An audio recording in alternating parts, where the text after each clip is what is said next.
네, 안녕하세요. 추천 서빙 시스템 아키텍처, 높은 생산성을 위한 아키텍처 및 ML 플라이휠에 대해 발표할 서진형이라고 합니다. 네, 발표 제목이 조금 긴데 네, 발표에 앞서 제 소개를 먼저 간단하게 드리자면 저는 당근에서 제레미라는 이름을 쓰고 있습니다. 저는 피드실 ML 데이터 플랫폼 팀에서 추천 시스템을 담당하고 있고 그 중에서도 주로 사내 추천 플랫폼인 레커멘드 엔진을 개발하고 있습니다. 사내 구성원이 더 효과적으로 추천 서비스를 제공할 수 있도록 노력하고 있습니다. 오늘 발표할 세션의 목차는 다음과 같습니다. 먼저 당근 추천을 살펴보려고 합니다. 이 화면은 제 당근 홈피드 화면을 캡처한 스크린샷인데요. 유저가 좋아할 만한 컨텐츠를 개인화하여 실시간으로 추천해주고 있습니다. 비단 피드뿐만 아니라 게시글 클릭 시에 상세 페이지 화면에서 볼 수 있는 이 글과 함께 봤어요 지면 및 다양한 지면에서 실시간으로 개인화 추천을 하고 있습니다. 그러면 당근 추천만의 특수성은 어떤 점들이 있을까요? 먼저 높은 카디널리티를 뽑을 수 있습니다. 당근은 유저들이 직접 게시글을 올리고 중고거래 특성상 같은 상품이어도 전부 개별 게시글입니다. 가령 서초동이 아니라 반포동의 유저가 위 신발과 정확히 같은 상품을 올리더라도 다른 게시글로 취급되어야 합니다. 다음으로는 지역 기반 추천이라는 점이 있습니다. 이때의 지역은 하이퍼로컬이라는 당근의 미션에 맞게 적절히 추천될 수 있어야 합니다. 다른 하나로는 짧은 라이프 타임을 꼽을 수 있습니다. 혹시 꿀템을 구매해 보신 적이 있으신가요? 정말 매력적인 물건이라면 빠르게 거래 완료되고 거래 완료된 물건은 일반적으로 다시 노출이 안 되기 때문에 이런 경우 아주 짧은 라이프 타임을 가질 수 있습니다. 앞서 살펴본 중고거래의 예시뿐만 아니라 모임, 부동산, 광고, 중고차 등등 여러 컨텐츠가 홈피드에서 추천되고 있습니다. 또한 홈피드 지면뿐만 아니라 다양한 지면에서의 추천도 고려가 필요합니다. 화면 좌측에 위치한 동네 지도 탭의 쇼폼 지면이나 가운데 동네 생활 탭 등이 예시입니다. 이뿐만 아니라 당근에서 서비스되는 많은 지면이 추천의 대상이 될 수 있는데요. 서비스가 커질수록 추천 대상이 되는 타입이나 지면은 빠르게 늘어날 수 있습니다. 앞서 살펴본 당근 추천의 특성을 바탕으로 당근 추천의 요구사항을 정리해봤습니다. 먼저 버티컬 서비스들이 늘어나더라도 쉽고 빠르게 추가될 수 있어야 합니다. 또한 추천 알고리즘은 쉽고 빠르게 개선될 수 있어야 하고 높은 생산성과 더불어서 안정성도 요구됩니다. 그런데 만약 지면이나 컨텐츠 타입별로 추천 서버가 따로 존재한다면 어떨까요? 가령 중고거래 추천 서버, 부동산 추천 서버, 동네생활 추천 서버 등등으로 각각 존재한다면 어떨까요? 각 추천 로직이 서버마다 파편화되는 문제가 생깁니다. 가령 당근의 지역 정책이 바뀐다면 이를 모든 서버에서 업데이트해줘야 되는데 이를 놓친다면 부분적으로 달라질 수 있습니다. 또 다른 경우로 머신러닝 모델이 서버마다 공유될 때 변경사항이 생긴다면 담당 머신러닝 엔지니어는 모든 컨텍스트를 전부 다 알고 대응해야 합니다. 마찬가지로 공통의 최적화 로직을 적용하고 싶을 때도 각각 적용해야 해서 생산성이 떨어집니다. 이를 위해 당근에서는 중앙화된 하나의 공통 추천 서버 레커멘드 엔진을 도입했습니다. 이어지는 장들에서 레커멘드 엔진을 포함하여 높은 생산성을 이루기 위해 어떤 아키텍처들을 구성했는지 하나하나 살펴보겠습니다. 다음은 당근 추천의 전체 아키텍처인데요. 이번 장에서는 가운데 있는 레커멘드 엔진을 위주로 살펴보겠습니다. 레커멘드 엔진은 추천 서빙 플랫폼으로서 추천에 필요한 여러 단계들을 순차적으로 수행하여 추천 결과를 응답값으로 내려주는 서버입니다. 레커멘드 엔진에서 추천에 필요한 단계들을 어떻게 나눴는지 그리고 어떤 식으로 동작하는지는 이어지는 장표에서 하나씩 소개해드리겠습니다. 레커멘드 엔진이 순차적으로 수행하는 각 레이어를 표시한 그림입니다. 각 레이어들은 이후에 하나씩 살펴보도록 하겠습니다. 먼저 컴피그 레이어입니다. 추천에 사용될 컴피그를 불러오는 레이어입니다. 그런데 여기서 말하는 config는 어떤 것을 의미할까요? config는 recommend engine에서 추천이 어떤 식으로 이루어질지에 대한 동작의 명세입니다. 이는 레이어별로 기술되고 명세에서 구현은 추상화되어 드러나지 않습니다. 예를 들어 여기 첨부 드린 왼쪽 화면같이 config에 이후 설명될 노미네이션 레이어에서 어떤 노미네이터를 사용할지는 명시하지만 각 노미네이터의 구현은 드러나지 않습니다. 동작을 추상화해서 명시하고 엔지니어들은 구현을 모르더라도 윗 프로토버프 메시지를 보면서 추천 동작을 구성할 수 있습니다.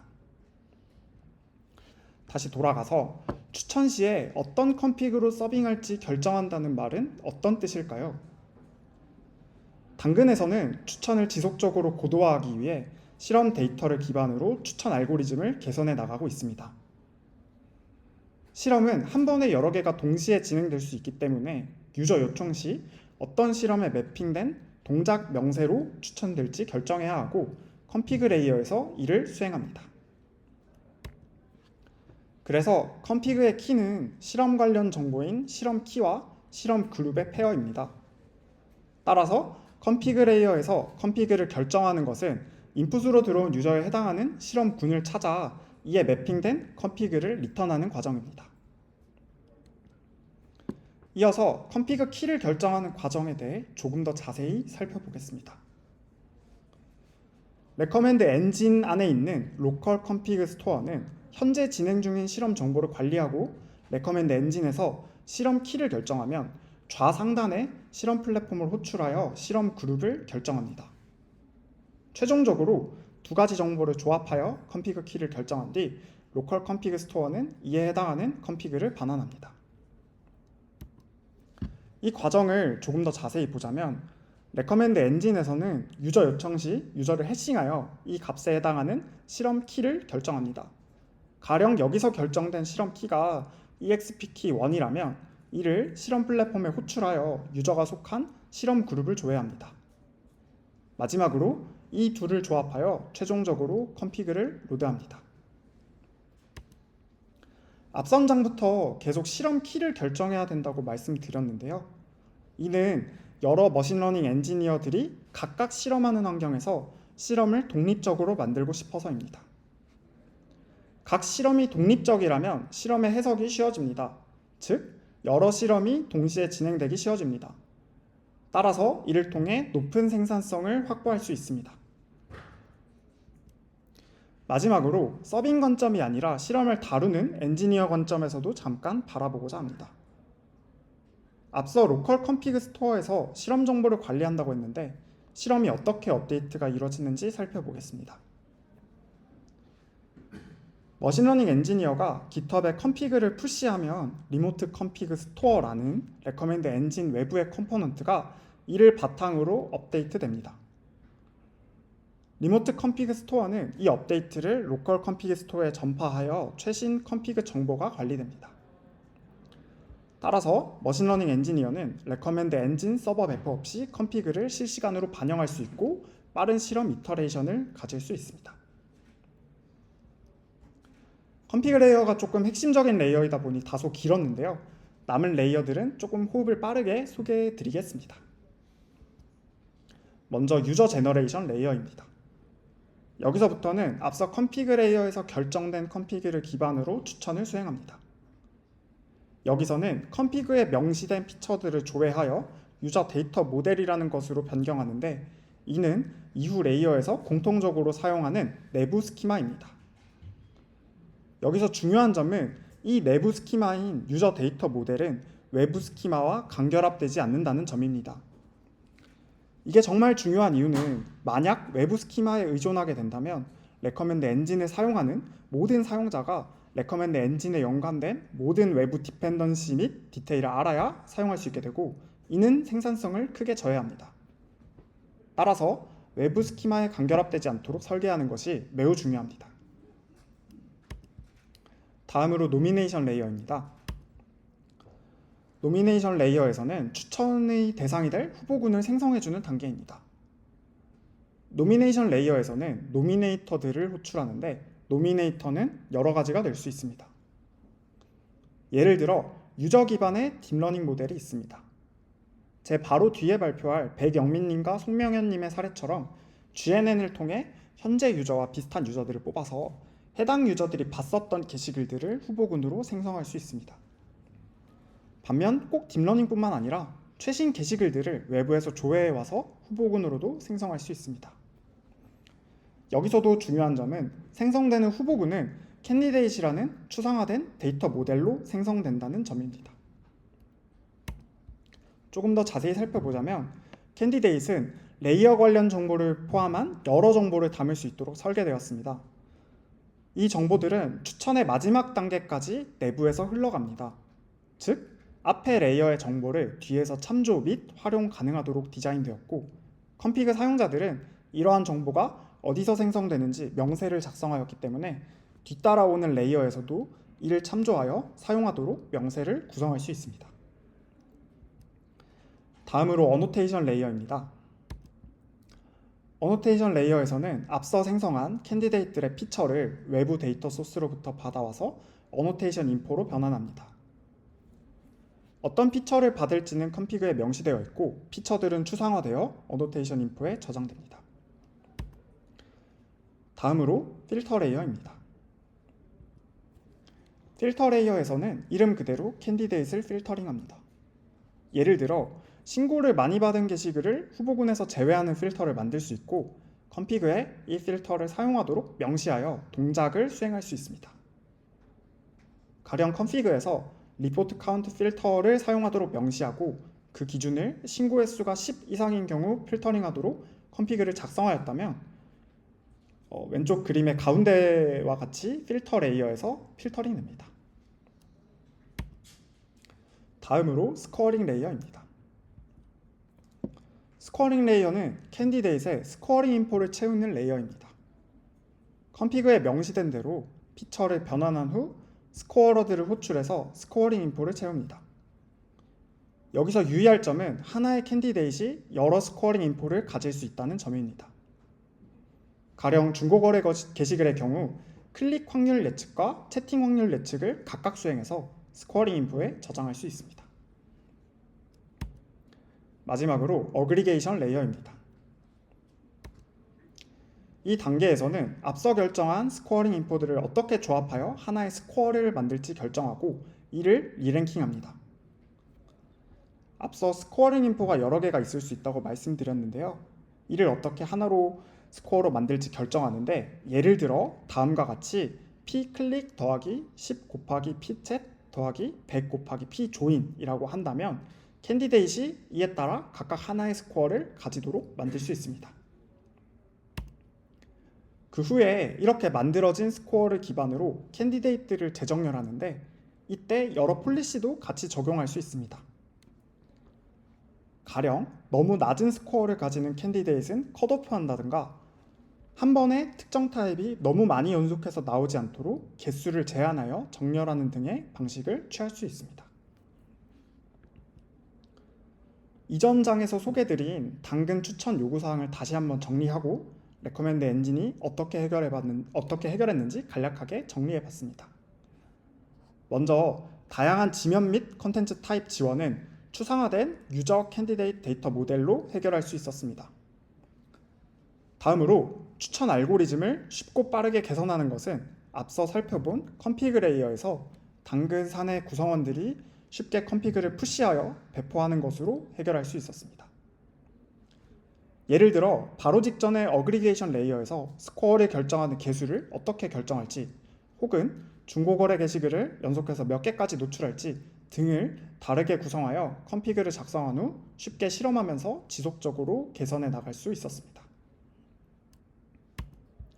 이번 장이 다소 길었는데요. 최종적으로 리캡하자면 다음과 같습니다. 레커멘드 엔진은 추천이 어떻게 진행될지 동작을 명세화하고 구현된 코드 디테일을 몰라도 손쉽게 작업할 수 있도록 구성했습니다. 또한 이를 쉽게 실험하는 환경을 구성하여 높은 생산성을 이룰 수 있었습니다. 다음은 모니터링입니다. 이전 장에서는 실험을 쉽고 빠르게 배포하는 데 초점을 맞춰서 소개했다면 이번 장에서는 그 속에서도 안정적인 서빙을 위한 모니터링에 대해서 설명드리고자 합니다. 발표 자료를 준비하며 제가 간단한 통계를 내봤는데요. 레커멘드 엔진이 생기고 약 2년여간 실험 관련 커밋이 800여 건이 있었습니다. 또한 우하단 캡처와 같이 하루에도 여러 건씩 실험이 시작되고 중단되는 등의 변화가 있었습니다. 실험이 동작 명세 배포라고 한다면 하루에도 여러 번씩 배포되는 환경에서 안정적으로 모니터링하려면 어떻게 할 수 있을까요? 일반적인 서비스라면 위와 같은 지표들로 서비스가 안정적으로 운영됨을 확인할 수 있습니다. 예를 들어 오른쪽 캡처와 같이 에러량 및 비율, 레이턴시, CPU 사용량과 같은 리소스 사용량이 있습니다. 반면 추천 서비스는 그 특성상 모니터링 해야 할 것이 조금 다릅니다. 여러 특성이 있겠지만 그 중에서도 가장 중요한 것을 하나 뽑자면 정상 응답이 곧 의도대로 동작함을 의미하지는 않는다는 점입니다. 오른쪽 화면 캡처는 당근에서 실제 예시인데요. 여러 타입이 동시에 추천되는 홈피드에서 특정 타입의 노출량이 갑자기 줄어든 문제가 있었습니다. 실험에 따라 노출 비율이 다소 달라질 수는 있겠지만 이렇게 갑자기 많이 줄어드는 것은 보통은 의도하지 않은 동작일 확률이 높습니다. 추천 응답은 정상적으로 나갔지만 이는 의도하지 않은 방향이었습니다. 따라서 추천 서비스에서는 개별 응답 코드 및 응답 내용뿐만 아니라 항상 전체 분포를 봐야 합니다. 다음 몇 가지 캡처 화면은 분포를 모니터링하기 위해 실제 당근 레커멘드 엔진에서 구성한 모니터링 패널입니다. 먼저 앞서 봤던 사례에서처럼 특정 타입이 노출되는 양이 갑자기 늘거나 줄어드는 경우에 대한 모니터링은 위 캡처와 같이 탑 K개의 응답 중 특정 타입의 게시글 개수의 분포가 어떻게 되는지를 통해 파악하고 있습니다.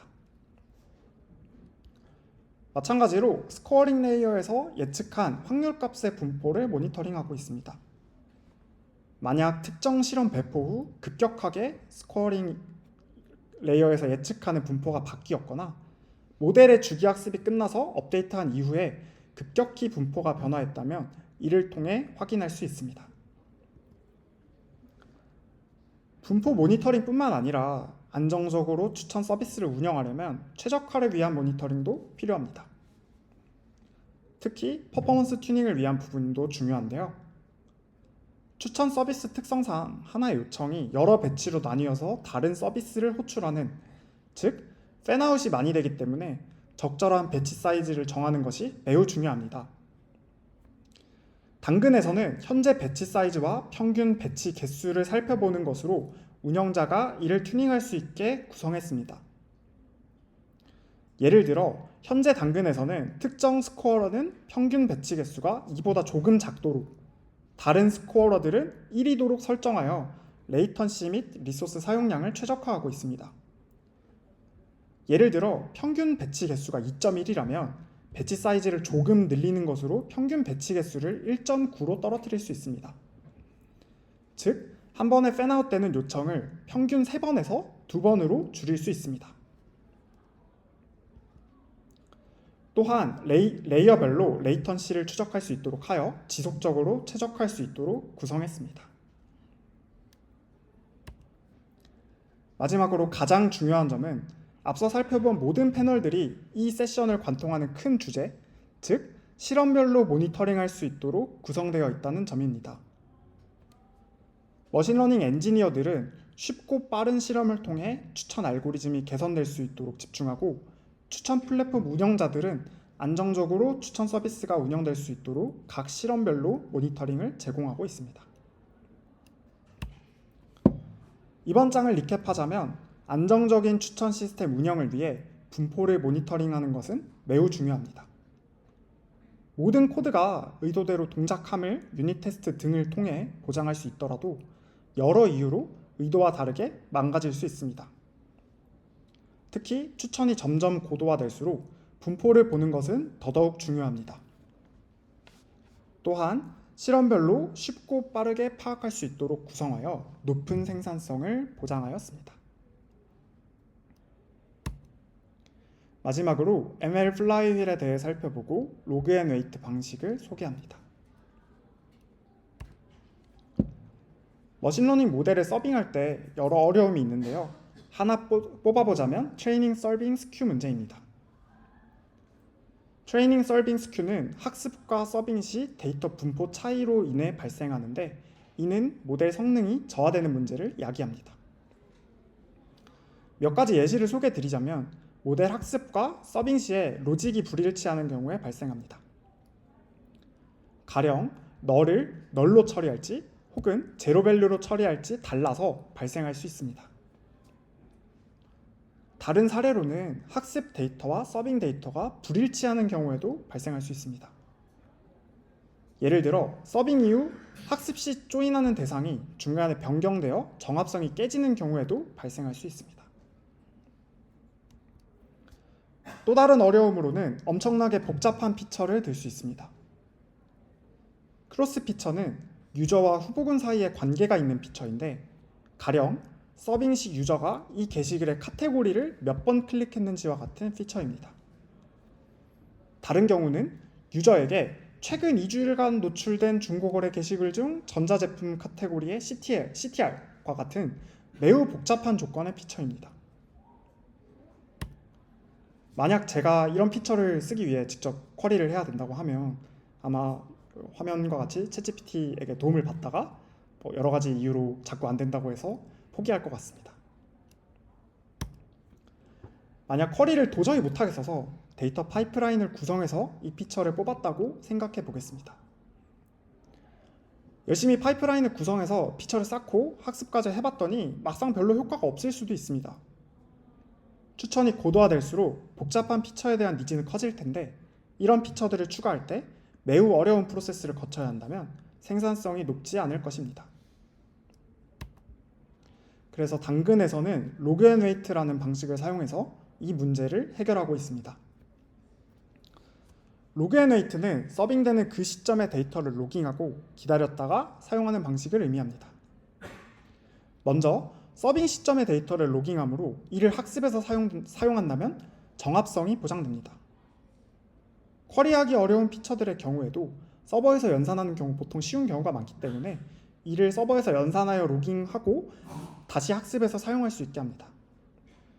또한 그 외의 정보들도 저장할 수 있으므로 디버깅 시 활용할 수 있습니다. 앞서 드린 말씀을 그림으로 나타내면 다음과 같습니다.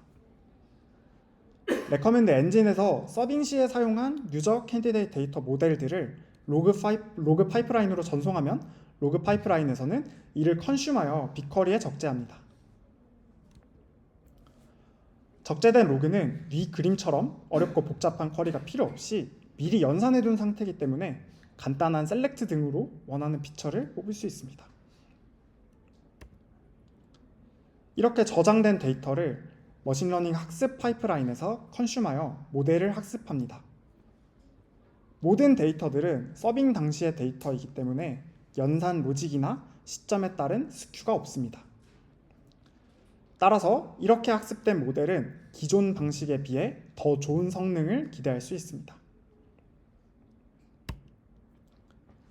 이렇게 학습된 모델을 다시 서빙 서버에 푸시하고 모델이 업데이트 되는데요. 즉, 서빙이 학습에 사용되고 다시 서빙 모델이 업데이트되는 플라이휠이 만들어집니다. 비교해보자면 다음과 같습니다. 기존의 어렵고 복잡하면서 낮은 생산성을 가지는 환경에서 단순히 로깅하고 기다렸다가 이를 쉽게 쿼리하여 학습에 사용하는 방식으로 높은 생산성을 달성할 수 있었습니다. 또한 이 방식은 정합성이 보장되어 트레이닝 서빙 스큐가 없고 더 좋은 모델 성능을 낼 수 있습니다. 이번 장을 리캡하자면 데이터 정합성은 까다롭지만 아주 중요합니다. 당근에서는 이를 서빙 시 데이터를 학습에 다시 사용하여 해결했습니다. 또한 복잡한 피처들도 서버에서 미리 연산한 후 로깅하여 학습에 사용하는 식으로 높은 생산성을 확보했습니다. 제가 준비한 발표 자료는 여기까지입니다. 이것으로 추천 서빙 시스템 아키텍처, 높은 생산성을 위한 아키텍처 및 ML 플라이휠 발표를 마치도록 하겠습니다. 긴 시간 들어주셔서 감사합니다.